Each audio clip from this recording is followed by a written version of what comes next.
Intercontinental Championship, which he has previously won, or you could pair him up in a tag team. I think that they could have done a lot more with the John Morrison and R-Truth tag team. They didn't decide to do that. We have The Miz and R-Truth now teaming up, calling themselves the Awesome Truth, a tag team name that I'm not really struck on. You could have kept John Morrison and R-Truth together for maybe 2 or 3 years, had them go on to win several tag team titles, and if you didn't want to pair John Morrison up with R-Truth, you could have paired him up with someone probably from NXT who needed a push, and the two of them could have gone on to win multi-tag team titles, kind of like The Miz and John Morrison did in the early parts of their career, early stages of their career. I think that John Morrison was definitely trying to pattern himself after someone like Shawn Michaels, and I think that's the obvious comparison that a lot of people have made. A lot of different radio show hosts and journalists have probably compared John Morrison to Shawn Michaels, as they probably compared Brian Kendrick in the last few years of his WWE career to the late Brian Pillman,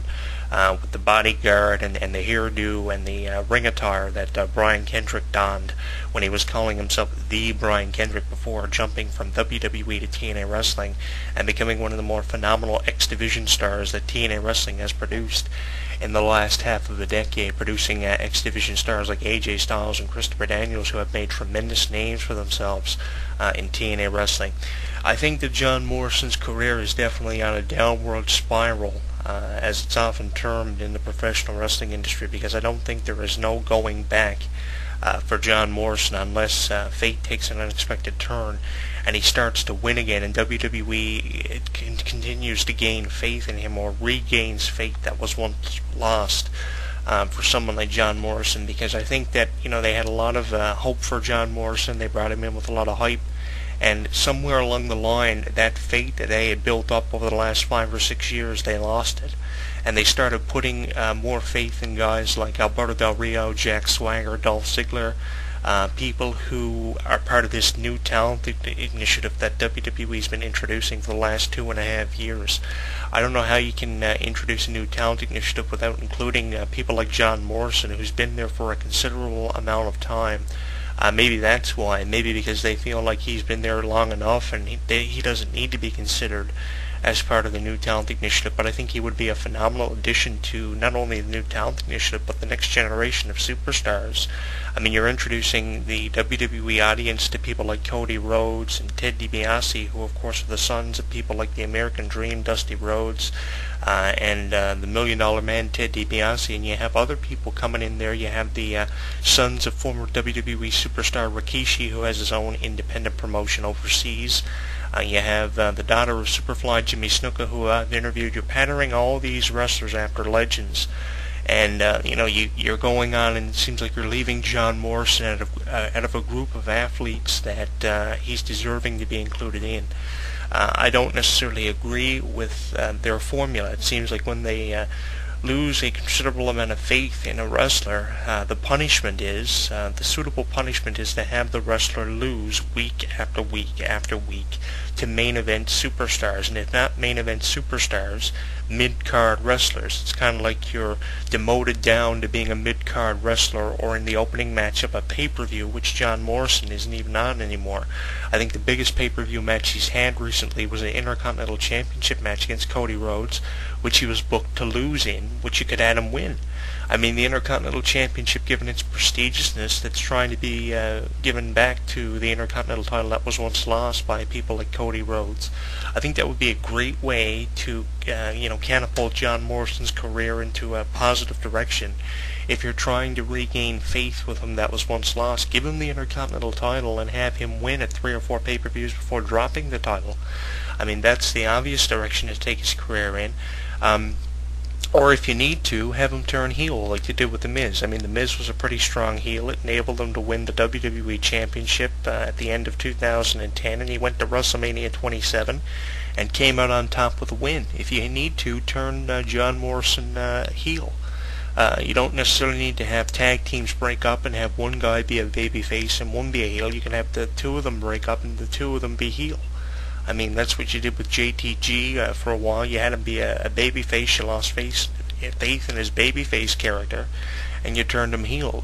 Tag teams necessarily don't need to be one babyface, one heel, equally divided down the middle. You could have a tag team break up in The Miz and John Morrison's case and have the two of them be heel. and that's unfortunately the way they didn't go with the characters of John Morrison and The Miz. The Miz stayed as a strong heel. WWE built up a considerable amount of faith, and it seems like they're punishing John Morrison now for a bit of unprofessionalism that he committed himself with back probably 3 or 4 years ago when he was a manager valet type thing with Melina. So it's unfortunate to see how WWE are treating John Morrison on what appears to be the last run of him with WWE. And if this is his last run, like websites are indicating, and he's kind of sitting around waiting for his contract to expire or get a release notification from WWE, whatever the case may be, I definitely wish John Morrison all the best in his future endeavors, because I think it would be a phenomenal addition to TNA Wrestling, or ROH, who produced phenomenal stars in the past like CM Punk, Christopher Daniels, Samoa Joe, Daniel Bryan. Great United States champion he was in 2010, and a fantastic representative as the SmackDown Money in the Bank winner, with everything WWE are foreshadowing for him. So it's just unfortunate, John Morrison. I hope he continues to have a phenomenal reputation for himself. We are following John Morrison on Twitter, and we will bring you any updates in relation to John Morrison. If he tweets anything or gives us any kind of an update, we are following him for you on Twitter.com, HW Entertainment, Jonathan Clarke 1.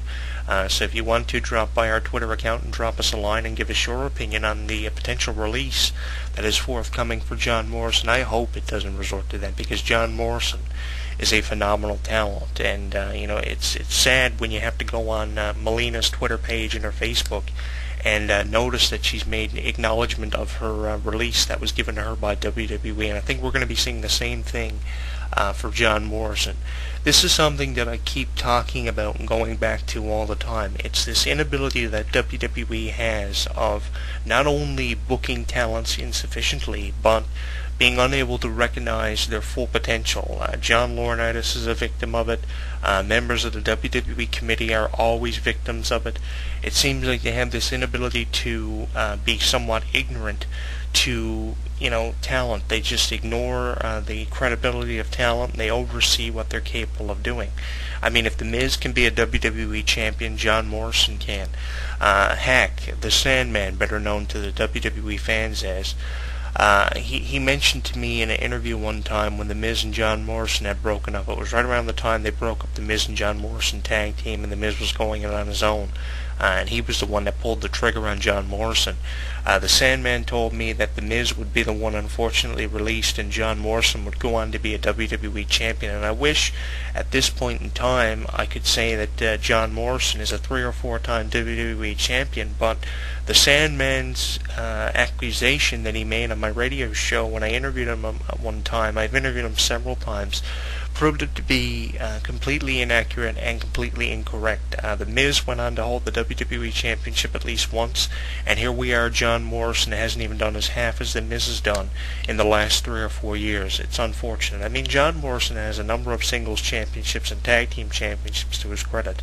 Multi-time Intercontinental Champion, former ECW Champion, multi-time tag team champion with different tag team partners like The Miz and Joey Mercury.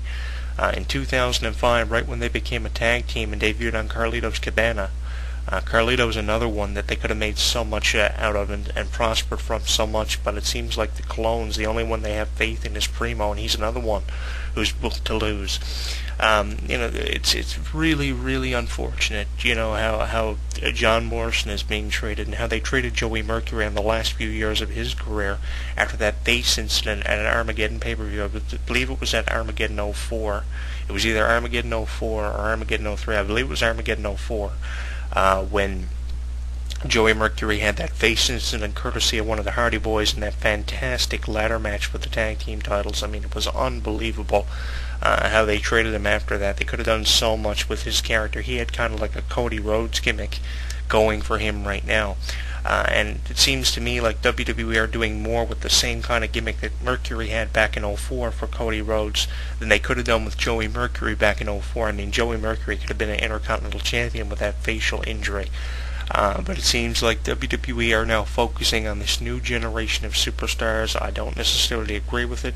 And the tag team division is another monstrosity that I could criticize and criticize and criticize beyond your beliefs, because the tag team division is an absolute excuse and a waste of time in WWE. It's more having more done with it in companies like TNA and Ring of Honor. I mean, WWE are just putting tag teams together and giving them these stupid names just for the sake of having a tag team division. The days of the Legion of Doom, the Killer Bees, and Demolition are long behind us now, and it seems like WWE are trying to create this tag team division and make it mean something to the industry like it did probably back in 1985.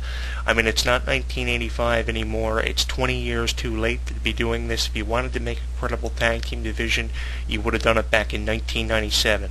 But tag team wrestling is dead now, unfortunately. It's resting in peace, and I think that putting teams together like the Awesome Truth, Jack Swagger and Dolph Ziggler, who are bound to become tag team champions at some point, and Air Boom, that are a great tag team, but they have a really stupid name that was given to them by a WWE.com poll. These WWE.com polls are absolutely pathetic. But I really wish WWE would release an updated DVD or Blu-ray release chronicalizing tag team wrestling and really demonstrating and illustrating what tag team wrestling has become. I mean, we've gone from the days of the Legion of Doom to John Heidenreich and Animal several years ago making a reincarnated version of the Legion of Doom that the legendary Hawk had to be very, very upset over, looking down on it. Seeing John Heidenreich wear Legion of Doom pads to the ring was absolutely atrocious. I give WWE a lot of credit for trying to restore credibility to something that once was, like the Intercontinental Championship, which I recently did a video for here for our YouTube channel at youtube.com, JonathanClarke22, taking a look at the originality of the original Intercontinental Championship and how much prestige it had one time. I give WWE a lot of credit for trying to restore a lot of prestige into the titles, like the tag team titles and the Intercontinental Championship. But, the way you're treating your talent, you have to get over that bridge before you can start restoring credibility to tag team championships and Intercontinental Championships, because by the way you're treating your talent, it seems like you're focusing on stars like Alberto Del Rio, Cody Rhodes a bit too much, and you're leaving people like John Morrison and other released talents that I could go on and on about in the dark. Vladimir Kozlov was a great wrestler. Chris Morandinsky, Chris Masters, a guy I've interviewed many times, was a great wrestler, and he's just been released for the second time, around the same time that Vladimir Kozlov was given his release. You had all this fantastic talent, and what did you do with them? You ruined them, and until you start treating your talent with a bit of credibility and recognizing them for their fullest potential, you're never going to be able to restore credibility to the championships without having credibility in your wrestlers and a considerable amount of faith that you once lost. I think that the Palace of Wisdom, as John Morrison appropriately refers to it as, is going to unfortunately crash and burn. And it's not his fault, because he's an unbelievable talent. He's kind of like how Carlito made that transition from being just a ground-based wrestler into an aerial-based wrestler. He made this unbelievable transition from being this ground-based tag team wrestler to this unbelievable high flyer who would do anything when given the opportunity to do so with items like ladders or tables. I think that this guy could have went beyond the requirements of a WWE superstar, but it seems like WWE somewhere along the line lost a lot of faith and credibility in John Morrison. I know a lot of